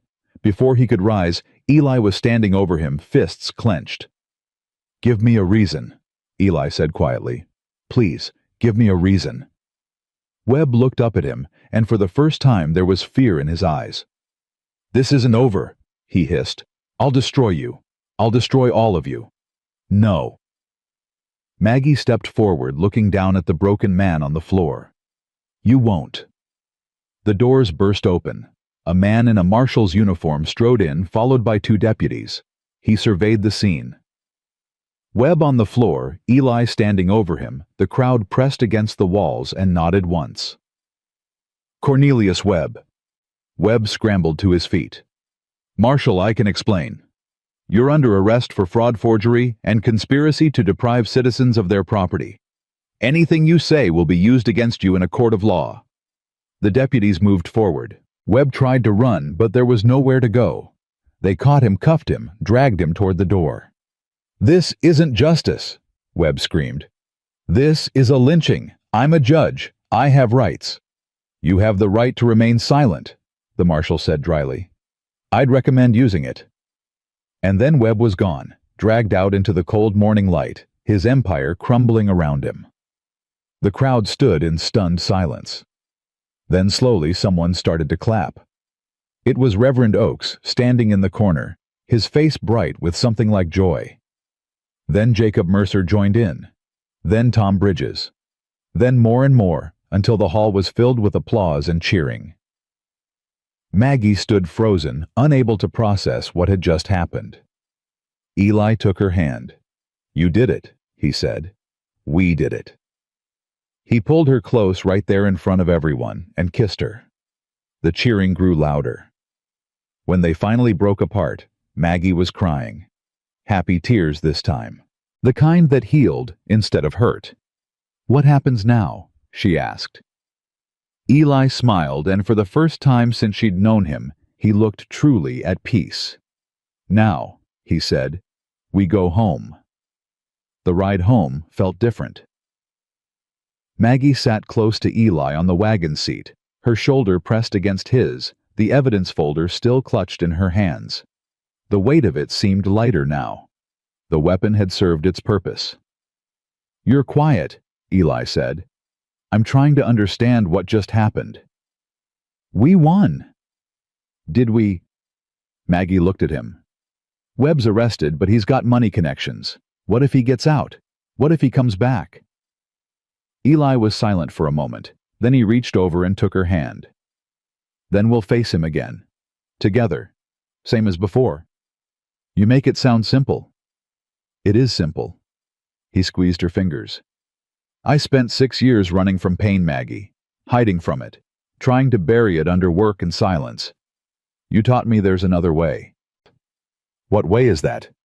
Standing and fighting, no matter how scared you are. He glanced at her. You walked into that town hall today and took on the most powerful man in the territory. You didn't flinch. You didn't back down. I was terrified. I know. That's what made it brave. They rode in silence for a while, the horses' hooves steady on the frozen ground. Maggie watched the landscape past the snow-covered fields, the distant mountains, the endless sky. Eli. Yeah. What happens now with us, I mean? He pulled the horses to a stop, turned to face her fully. What do you want to happen? Maggie had asked herself that question 100 times over the past few weeks. At first, the answer had been simple survival, safety for her children, a roof over their heads, and food in their bellies. But somewhere along the way, the answer had changed. I want to stay, she said, not as your housekeeper, not as a business arrangement. She met his eyes. I want to stay as your wife. The words hung in the cold air between them. Eli's expression didn't change. For a long, terrible moment, Maggie thought she'd said too much, pushed too far. Then he smiled. I was hoping you'd say that. He reached into his coat pocket and pulled out a small wooden box. Inside, nestled in faded velvet, was a ring. Gold, simple, beautiful. It was my mother's, he said. She gave it to me before she passed, told me to save it for someone worthy. Maggie's vision blurred with tears. I know it's not much, Eli continued. I know you deserve diamonds and fancy things. But this ring has been in my family for 3 generations, and I can't think of anyone I'd rather give it to. He took her hand. Margaret Holloway, will you marry me? She couldn't speak, could barely breathe. So she did the only thing she could. She kissed him. When they finally broke apart, both of them were crying. Is that a yes? Eli asked, his voice rough. That's a yes, Maggie whispered. That's 1,000 times yes. He slipped the ring onto her finger. It fit perfectly. They sat there for a long time holding hands, watching the sun climb higher in the winter sky. 2 broken people who had somehow found each other. 2 souls who had learned to hope again. We should get home, Eli said finally. The children will be worried. Maggie smiled. The children. Our children. Our children. Eli's voice caught on the words. I like the sound of that. Thomas saw them coming before anyone else. He was perched on the porch railing, watching the road with anxious eyes when the wagon appeared over the rise. He let out a whoop that could probably be heard in Denver and ran toward them, nearly falling twice in his excitement. Mama, Mr. Eli. You're back. Did you catch the bad man? Is he in jail? Are we safe now? Eli swung down from the wagon and caught Thomas before he could crash into the horses. He lifted the boy onto his shoulders, grinning up at him. We caught him. He's in jail. And yes, we're safe. Thomas's face lit up. Really forever safe. Forever safe. Lily appeared on the porch more cautious than her brother, her sketchbook clutched against her chest. She watched them approach with those 2 wise eyes.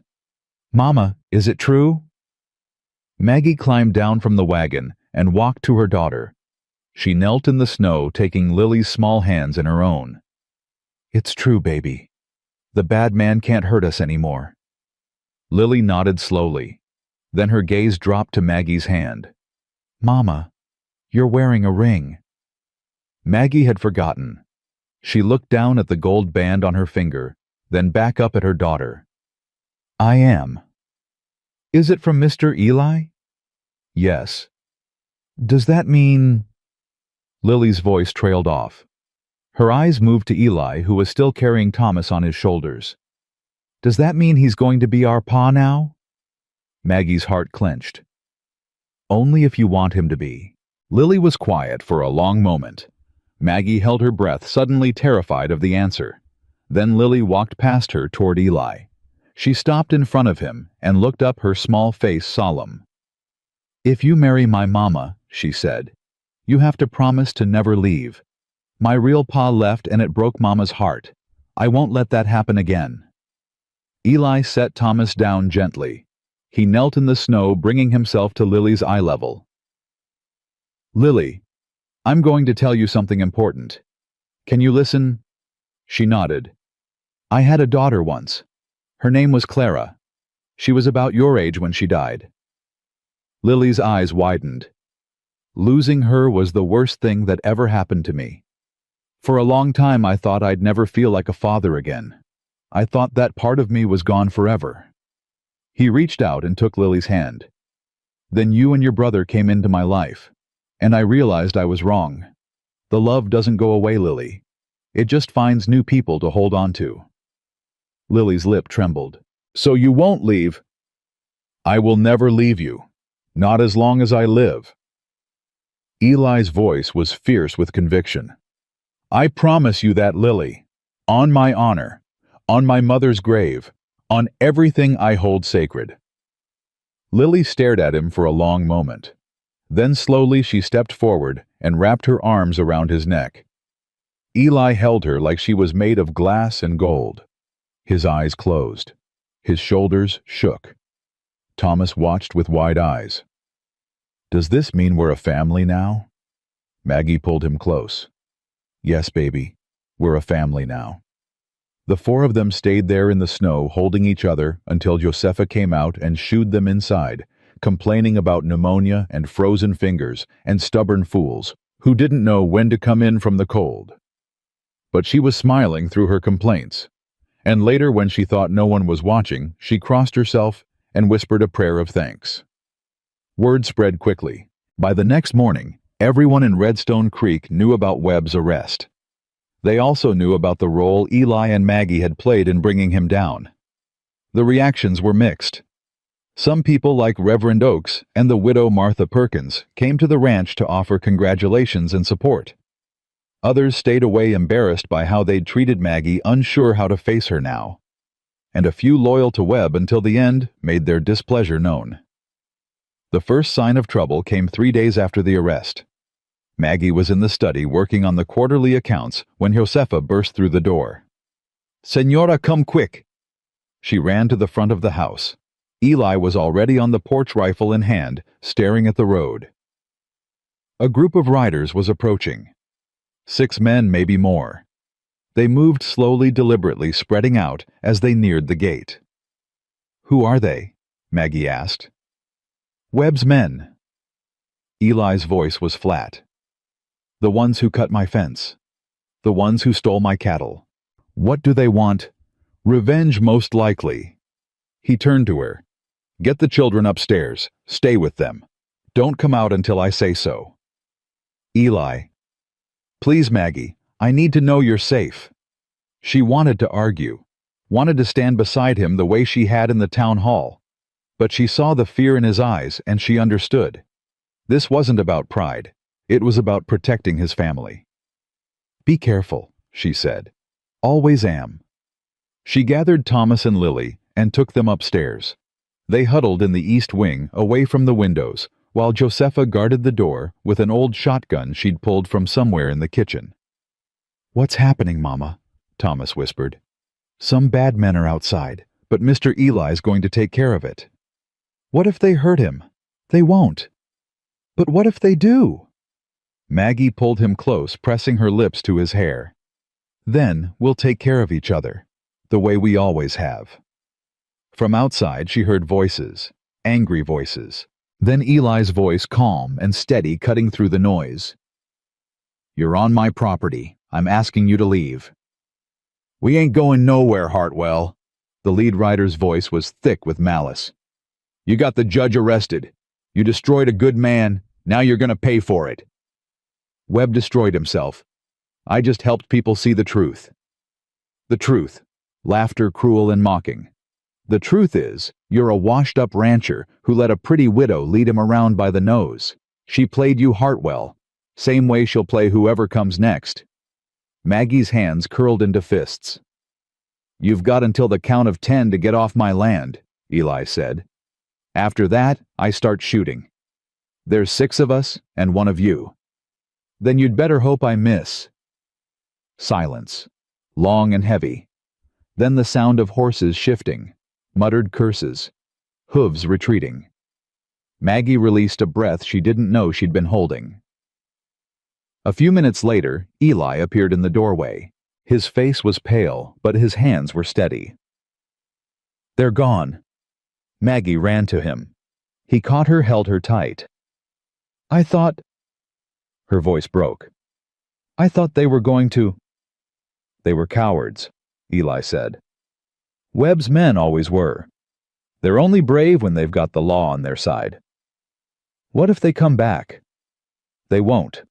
Webb's finished. His money's frozen. His allies are scrambling to distance themselves."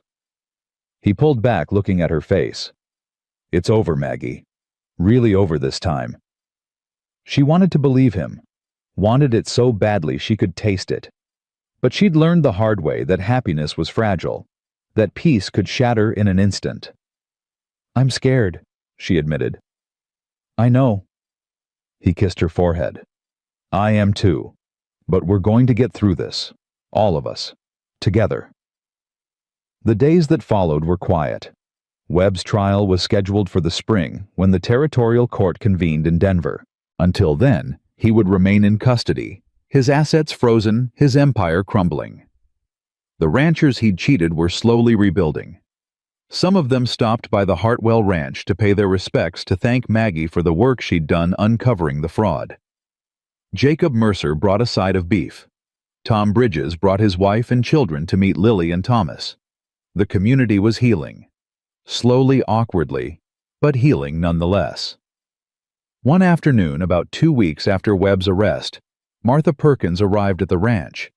She was a small woman with steel gray hair and sharp eyes, and she carried herself with the dignity of someone who had survived more than her share of hardship.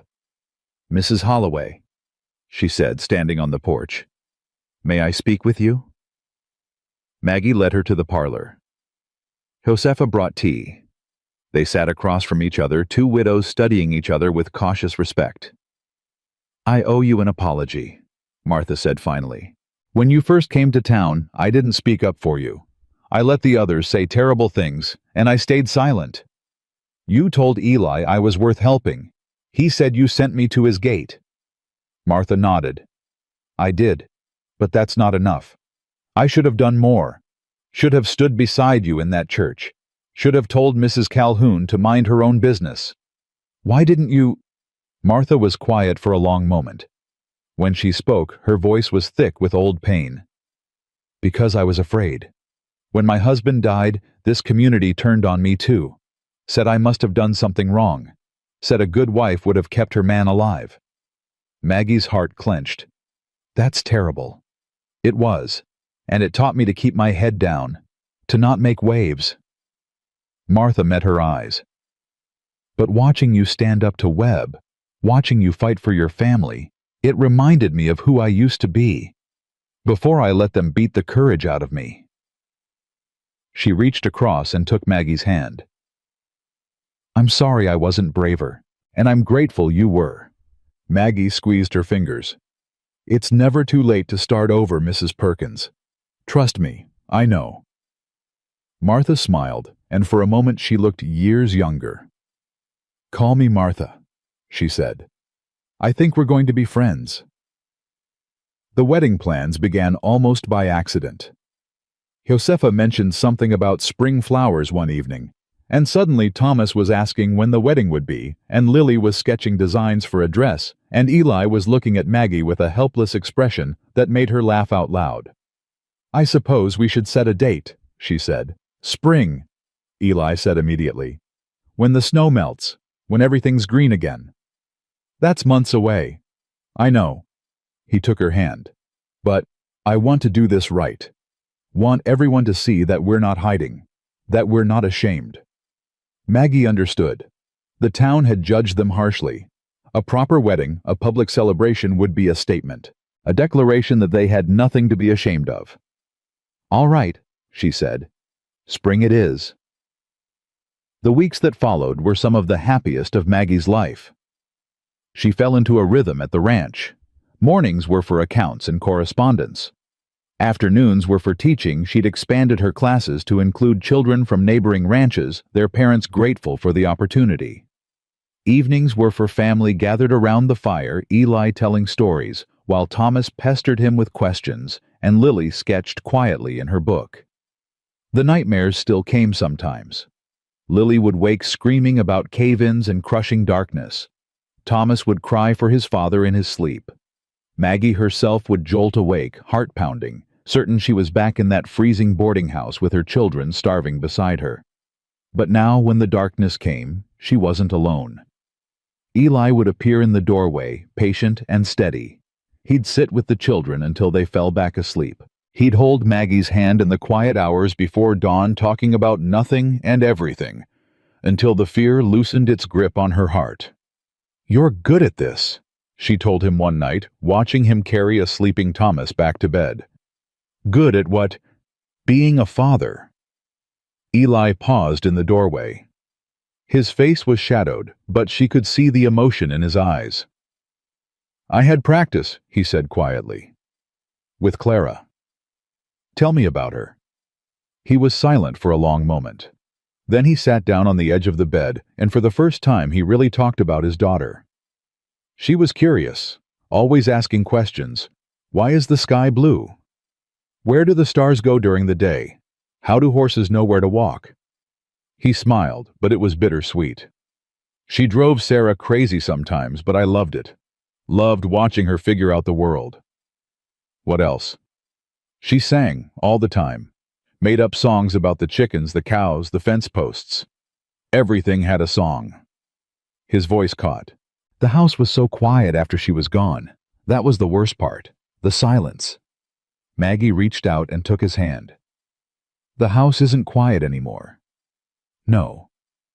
He looked at her, and something shifted in his face. "It isn't."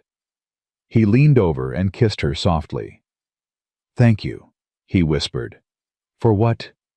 "For giving me my life back." As winter slowly loosened its grip, the ranch began to transform. Eli threw himself into preparations for the spring. He repaired fences, cleared brush, worked alongside his ranch hands from dawn to dusk. Maggie watched him sometimes from the window, marveling at the change in him. This wasn't the haunted man who had found her at his gate. This was someone who had remembered how to live. One morning she found him behind the barn working on something she couldn't quite see. "What are you doing?" He looked up startled, then stepped aside to reveal his project. It was a swing. Simple, sturdy, hung from the branch of the old cottonwood tree. "For the children," he said almost shyly. "Clara had one when she was small. I thought—" He didn't finish. Maggie threw her arms around him. "It's perfect," she said into his chest. "It's absolutely perfect." Thomas discovered the swing that afternoon and promptly claimed it as his own. Lily was more cautious, watching her brother soar through the air with wide eyes. "You try Lily," Thomas called. "It's fun." Lily shook her head. Eli walked over and knelt beside her. "You don't have to if you don't want to, but I'll hold on the whole time if you're worried about falling." Lily looked at him for a long moment. Then slowly she nodded. Eli lifted her onto the swing, keeping his hands steady on the ropes. He pushed gently, just enough to make her sway. "See," he said, "nothing to be scared of." Lily's grip loosened slightly. A small smile crept across her face. "Higher," she said. Eli pushed a little harder. Lily laughed a real laugh, bright and free, the first Maggie had heard from her in months. Maggie watched them, her heart so full it ached. This was what she'd walked through the blizzard for. Not just survival, not just safety. This, family, love, home. That night after the children were asleep, Maggie sat with Eli on the porch. The sky was clear stars, scattered like diamonds across black velvet. The air was cold, but not bitter, hinting at the warmth to come. "I've been thinking," Eli said. "About what?" "About the future." He paused. About children. Maggie's heart skipped. What about them? Thomas and Lily, they're mine now. In my heart, they've been mine since the first day. He turned to look at her. But I was thinking, maybe someday, there could be more. Maggie had thought about it too. Late at night in the quiet moments before sleep. She'd imagined a baby with Eli's blue eyes. A child who would never know hunger or fear or abandonment. I'd like that, she said softly. Someday. Not right away. We've got enough on our hands. He smiled. But eventually. Eventually, she agreed. He took her hand. They sat in comfortable silence, watching the stars wheel overhead, dreaming about a future neither of them had dared to imagine. And somewhere in the house, in the room that had once belonged to Clara Lily Holloway, slept peacefully for the first time in 8 months. She dreamed of her father, but the dream wasn't sad. He was smiling, waving goodbye, telling her it was okay to let go. Telling her she was safe now. When she woke, the sun was streaming through the window, and she could smell breakfast cooking, and she could hear Thomas laughing at something Mr. Eli had said. She pulled her sketchbook from under her pillow and turned to a fresh page. For the first time since her father died, she didn't draw the mine. Didn't draw the darkness and the falling rocks. She drew a house, a ranch, 4 figures standing in front of it holding hands. At the bottom of the page in careful letters, she wrote, "My family." Then she went downstairs to join them. Spring arrived like a promise kept. The snow retreated slowly, revealing patches of brown earth that quickly turned green. Wildflowers pushed through the thawed ground, tiny bursts of color that spread across the fields like scattered jewels. The air softened, carrying the scent of new growth and wet soil. And Maggie Holloway prepared to become Maggie Hartwell. The wedding was set for the last Sunday of April. Reverend Oakes had offered to perform the ceremony in the church, but Eli had a different idea. "I want to get married here," he said, standing with Maggie on the porch one evening. On the ranch, under the cottonwood tree. Why there? Because that's where Clara used to play. His voice was soft. And that's where Lily laughs now. It feels right. Like the past and the future meeting in one place. Maggie understood. This wasn't just a wedding, it was a healing. Under the cottonwood tree it is. The preparations consumed the following weeks. Josepha took charge of the food, recruiting Martha Perkins and 3 other women from town to help. The ranch hands built a wooden arch and draped it with early spring flowers. Thomas appointed himself the official ring bearer and practiced walking down an imaginary aisle until he had it perfect. And Lily, quiet Lily, who never asked for anything, made a single request. "Mama, can I draw something for the wedding?" "Of course, baby. What did you have in mind?" Lily showed her the sketch she'd been working on. It was the family portrait she'd drawn the morning after the swing, but larger, more detailed. 4 figures holding hands in front of the ranch house, the cottonwood tree spreading its branches above them. "I want to give it to Mr. Eli," Lily said, "as a wedding present. Is that okay?" Maggie had to turn away so her daughter wouldn't see her cry. "That's more than okay, sweetheart. That's perfect." 2 weeks before the wedding, Jacob Mercer rode out to the ranch with news from Denver. Cornelius Webb had been convicted. The trial had lasted only 3 days. The evidence Maggie had compiled, combined with the testimony of a dozen ranchers, had been overwhelming. Webb's own lawyers had advised him to plead guilty, but his pride wouldn't allow it. In the end, it hadn't mattered. The jury deliberated for less than an hour. 20 years in the territorial prison, Mercer said, sitting in the Hartwell kitchen with a cup of coffee. Maybe more. The judge said he'd never seen such a systematic pattern of fraud. Eli nodded slowly. And his assets? Being divided among the people he cheated. It'll take years to sort out, but the process has started. Mercer looked at Maggie. "You should know, Mrs. Holloway, the territorial marshal mentioned you specifically, said your record-keeping was the key to the whole case. I just organized what was already there. Don't sell yourself short." Mercer set down his cup. "You did something a lot of powerful men couldn't do. You brought down Cornelius Webb."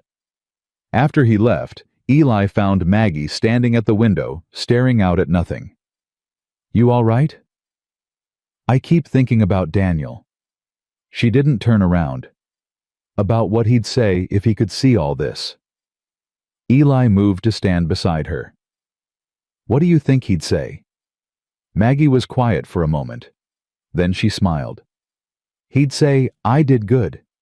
He'd say he was proud of me." She looked at Eli. "And he'd say thank you for taking care of his children, for loving them like your own." Eli took her hand. "I do love them. Like my own. Like they've always been mine." "I know." She leaned against him. "That's why I can let go. Because I know they're safe. Because I know we all are." The morning of the wedding dawned clear and warm. Maggie woke early, unable to sleep. Her stomach churning with nerves she couldn't explain. She'd faced down a corrupt judge. She'd survived a blizzard. She'd walked 3 miles through the snow with 2 starving children. Why was she so terrified of saying 2 simple words? Josefa found her pacing in the kitchen, still in her nightgown. "Señora, you should be getting ready." "I know, Maggie pressed her hands to her stomach. "What if I'm making a mistake?" Josefa raised an eyebrow. "Do you love him?" "Yes." "Does he love you?" "Yes." "Do your children love him?" "Yes." "Then what mistake?" Josefa took her by the shoulders and steered her toward the stairs. "Go. Get dressed.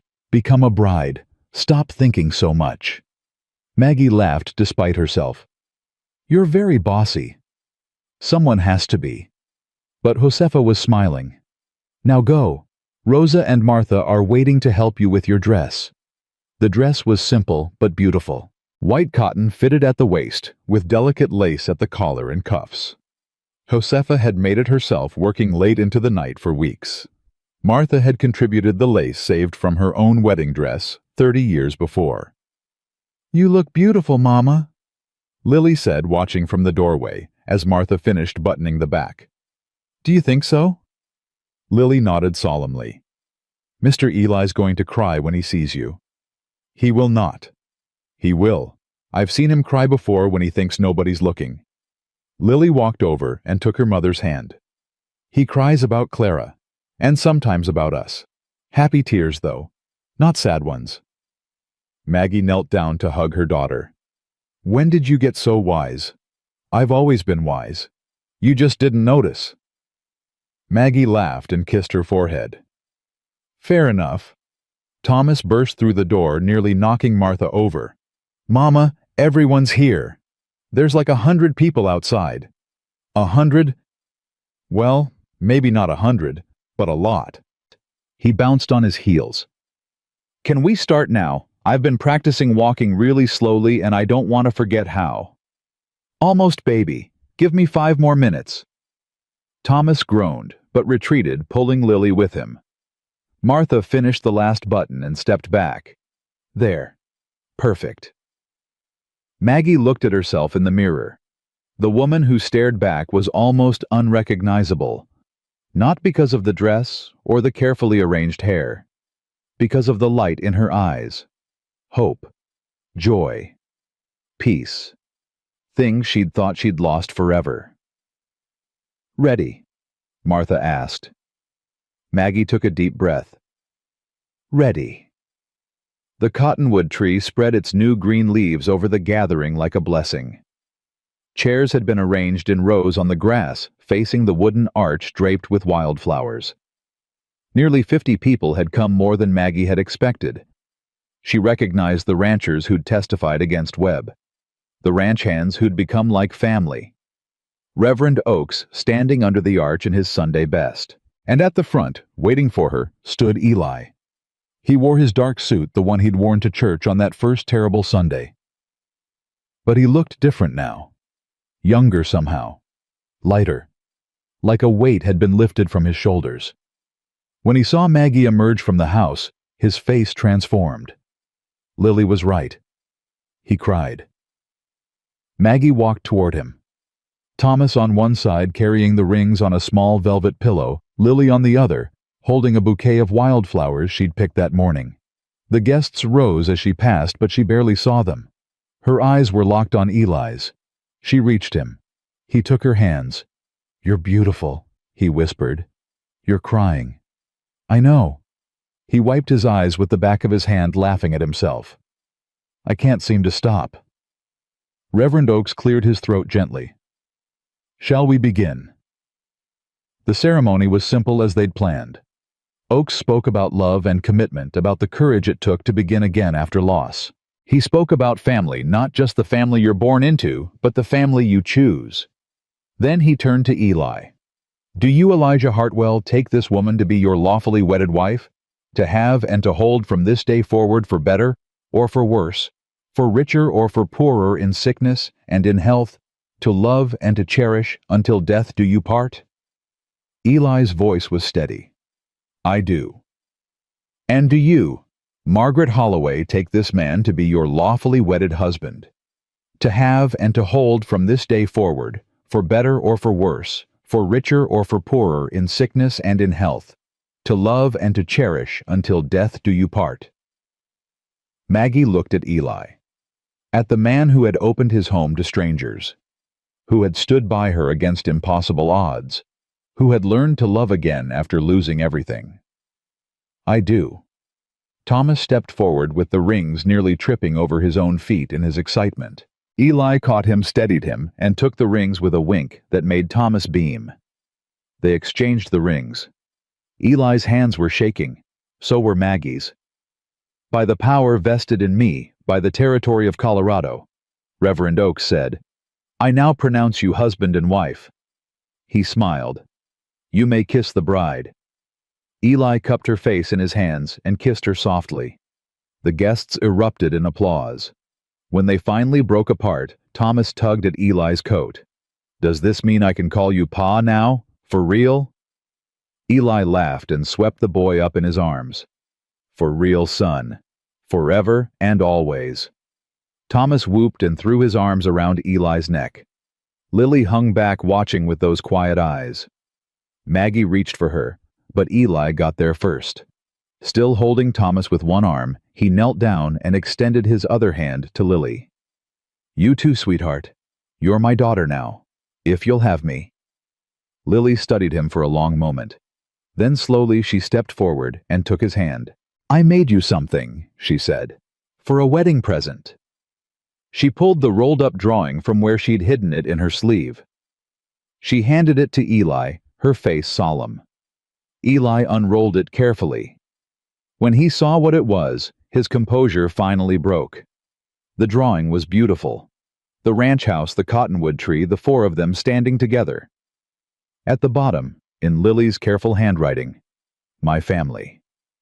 Eli pulled Lily into his arms, holding both children, tears streaming down his face. "Thank you," he whispered. "This is the best present anyone's ever given me." Maggie wrapped her arms around all three of them, and they stood there under the cottonwood tree, a family complete at last. The celebration lasted well into the evening. Josefa had outdone herself with the food. Tables groaned under the weight of roasted meats, fresh bred vegetables from the early garden pies, and cakes that disappeared almost as fast as they were set out. Someone produced a fiddle, and dancing broke out on the grass. Maggie danced with Eli first, then with Jacob Mercer, then with Thomas, who stepped on her feet more than the floor, but made up for it with enthusiasm. She danced until her legs ached and her face hurt from smiling. As the sun began to set, painting the sky in shades of gold and pink, she slipped away from the crowd for a moment of quiet. She found herself standing at the edge of the property, looking out at the land that was now her home. The fields stretched away toward the mountains, green and growing. The air smelled of spring flowers and wood smoke and possibility. "There you are." Eli appeared beside her, 2 glasses of wine in his hands. He offered her one. "I was looking for you," he said. "Just needed a moment." She took a sip. "It's a lot to take in." "Having regrets?" "Not even one." She leaned against him. I was just thinking about how different my life is now. How different I am. How so? 3 months ago I was starving, homeless, ready to give up my children just to keep them alive. She shook her head. Now I'm married to the best man I've ever known. My children are safe and happy. I have a home, a community, a future. You earned it. Every bit of it. We earned it. Together. She turned to face him. I couldn't have done any of this without you, Eli. You know that, right?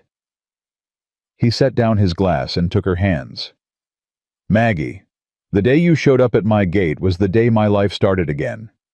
I'd been dead inside for 6 years, just going through the motions, waiting for the end. His voice was rough with emotion. You woke me up, you and those children. You reminded me what it felt like to love someone, to care about something, to want to see the sunrise. Eli, let me finish. He squeezed her hands. I know we've both lost people we loved. I know a part of us will always belong to them, but I also know that love isn't finite. It doesn't run out. The love I had for Sarah and Clara doesn't diminish what I feel for you. If anything, it makes it stronger. Because I know how precious it is, how quickly it can be taken away. He lifted her hand and kissed her palm. I will spend the rest of my life making sure you never regret walking up to my gate. I will love you and protect you, and stand by you no matter what comes. That's my promise, Maggie. As your husband, as the father of your children, as the man who gets to wake up beside you every morning for the rest of his days. Maggie's vision blurred with tears. That was beautiful. I've been practicing. She laughed and threw her arms around him. He held her close, his chin resting on top of her head. We should get back to the party, he said eventually. People will talk. Let them talk. She pulled back and smiled up at him. I don't care anymore. Let them say whatever they want. I know the truth. And so do you. And what's the truth? That we found each other. Against all odds. Despite everything. And that nothing, not gossip, not hardship, not even time itself, can take that away. Eli kissed her forehead. I love you, Mrs. Hartwell. I love you too, Mr. Hartwell. They walked back to the party hand in hand, ready to rejoin the celebration. Ready to begin the rest of their lives. The months that followed were the happiest any of them had ever known. Eli taught Thomas to ride properly, and the boy took to it like he'd been born in the saddle. By summer, he was racing across the fields, whooping with joy, his fears forgotten. Lily continued to draw, filling notebook after notebook with sketches of ranch life. Her nightmares came less frequently now, and when they did, she had a father to comfort her. Maggie continued her teaching, expanding her classes to include more children from the surrounding ranches. Word had spread about the widow who'd brought down Cornelius Webb, and families who once would have shunned her now sought her out. Her reputation had transformed from scandal to legend. The ranch prospered. With Webb's schemes exposed, fair dealing returned to the territory. Eli recovered his stolen cattle, reclaimed his north section, and expanded his operations. He hired more hands, built new outbuildings, and started planning for a future that once seemed impossible. And in the fall, Maggie discovered she was pregnant. She told Eli on a quiet evening in October, sitting together on the porch swing he'd built as a wedding present.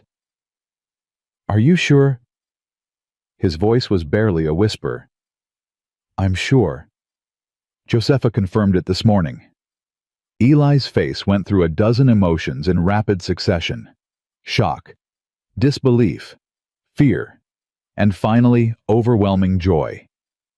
A baby, he breathed. We're going to have a baby. Are you happy? Happy.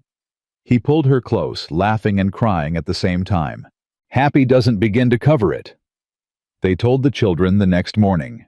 Thomas was ecstatic, immediately announcing his intentions to teach the baby how to ride before it could walk. Lily was quieter, more thoughtful. Will you still love us the same? She asked, her voice small. After the baby comes. Maggie knelt down and took her daughter's hands. "Lily, listen to me carefully. Love doesn't divide. It multiplies. Having another child won't mean I love you and Thomas any less. It means there will be more love in this house than ever before." Lily considered this for a moment. Then she nodded. "Okay," she said. "I think I'd like to have a baby sister." "What if it's a brother?" Lily shrugged. "I guess that would be okay too. I already know how to handle Thomas." The baby was born in late April, almost exactly a year after the wedding. A girl. They named her Clara. Eli wept when he held her for the first time. Great heaving sobs that shook his whole body. Maggie watched him cradle their daughter, watched him whisper to her about her namesake, and knew that some wounds never fully heal, but they can become something beautiful, something that honors what was lost while embracing what has been found. Young Clara had her father's blue eyes and her mother's stubborn chin. She was colicky and demanding and absolutely perfect. Thomas doted on her. Lily appointed herself the official baby guardian, watching over her little sister with fierce protectiveness. And Eli, transformed from a haunted widower into a father of three, his days filled with the chaos and noise and overwhelming love of a growing family. 5 years later, on a warm summer evening, Maggie stood on the porch of the ranch house and watched her family. Thomas, now 10, was helping Eli mend a fence in the near pasture. He'd grown tall and strong, his father's confidence evident in every movement. Lily, 13, sat under the cottonwood tree, with young Clara teaching her to draw. The little girl's tongue poked out in concentration as she tried to copy her sister's careful lines. Josefa emerged from the house with a pitcher of lemonade. She was grayer now, slower, but her eyes still held the same quiet wisdom. "A good life, Señora," she said, following Maggie's gaze. "A blessed life."